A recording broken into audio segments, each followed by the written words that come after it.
makapunta po tayo sa abroad at makapagtrabaho. Ilan naman po sa mga batas na patuloy iniimplementa ng bayan, kaagapin po ng barangay, unang-una ay ang ating pong howling fee ng 50 pesos.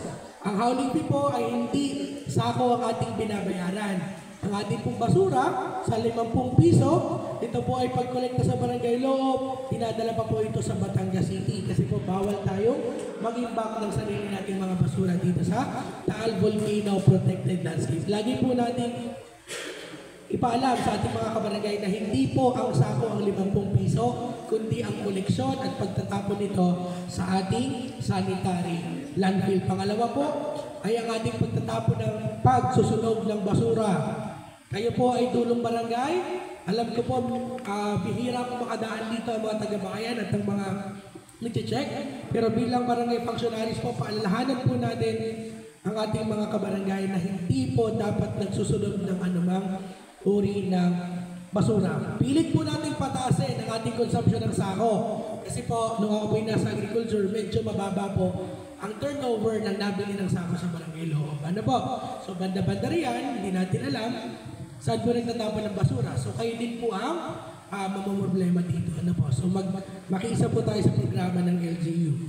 Ang last po na batas na pinapaalam po ng Ma'am Aileen Andal ay ang pagtatali at pagkukulong ng ating mga alagang aso. Kasi po, kapag po ito ay nakadisgrasya ng nagmamaneho, ng motorista, kapag po ito'y nakakagat, kamag-anak man natin at hindi, tayo po bilang may-ari ay liable o mananagot.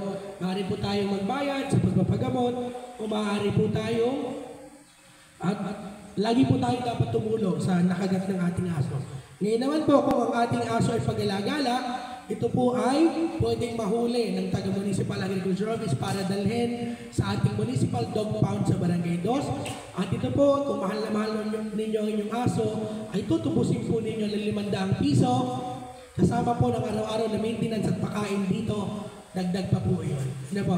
So yun lang po naman ang ilan sa paalala ng Municipal Agriculture Office or Metro. Kasama po ng aking paalala sa MDRRMO. So pakisabi na lang po ito sa ating kabarangay.